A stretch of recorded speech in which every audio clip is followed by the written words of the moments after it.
4 तारीख को आप पूर्णिया की जनता की भावनाओं के अनुकूल कांग्रेस की झंडा पूर्णिया की धरती पर फहराए जाएंगे।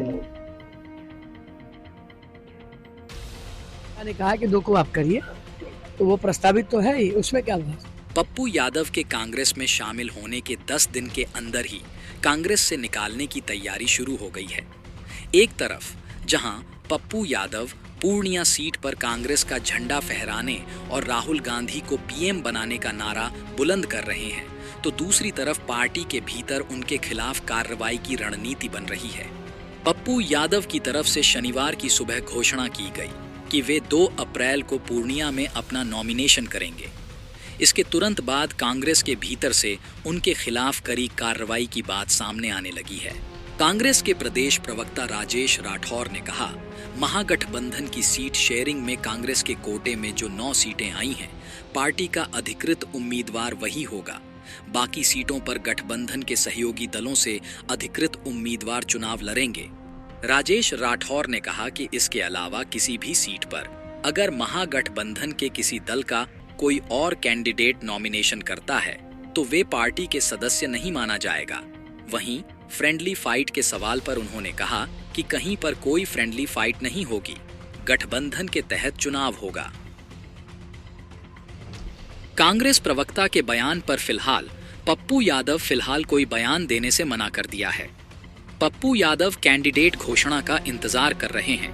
हालांकि वे निर्दलीय चुनाव लड़ने की तैयारी में भी जुट गए हैं। विश्वास है कि मेरे हाथ में कांग्रेस का झंडा होगा और पूर्णिया की जनता की उम्मीद पर पप्पू यादव खड़े हुए। यही कारण है कि कांग्रेस का झंडा फहराने की बात करने वाले पप्पू यादव ने नॉमिनेशन के रिलीज में खुद को जनता समर्थित उम्मीदवार बताया है।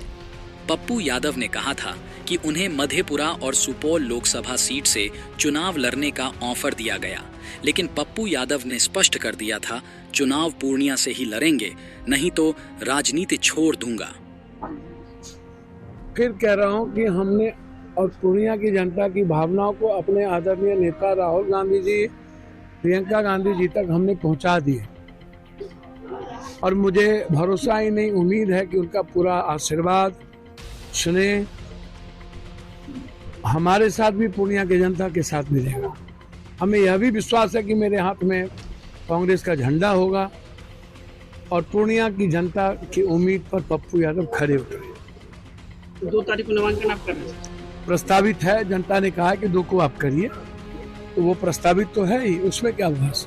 जनता ने कहा है 2 तारीख को करिए, तो जब जनता भगवान ही कह दिया तो प्रस्तावित तो है ही।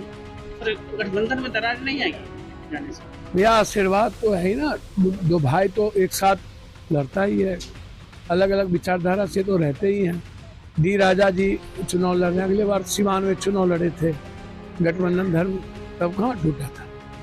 तो इसीलिए हम भी एक बड़े बेटे के नाते लालू यादव जी से हमेशा आशीर्वाद की अपेक्षा रखते। हम उनके साथ हैं, आगे भी रहेंगे।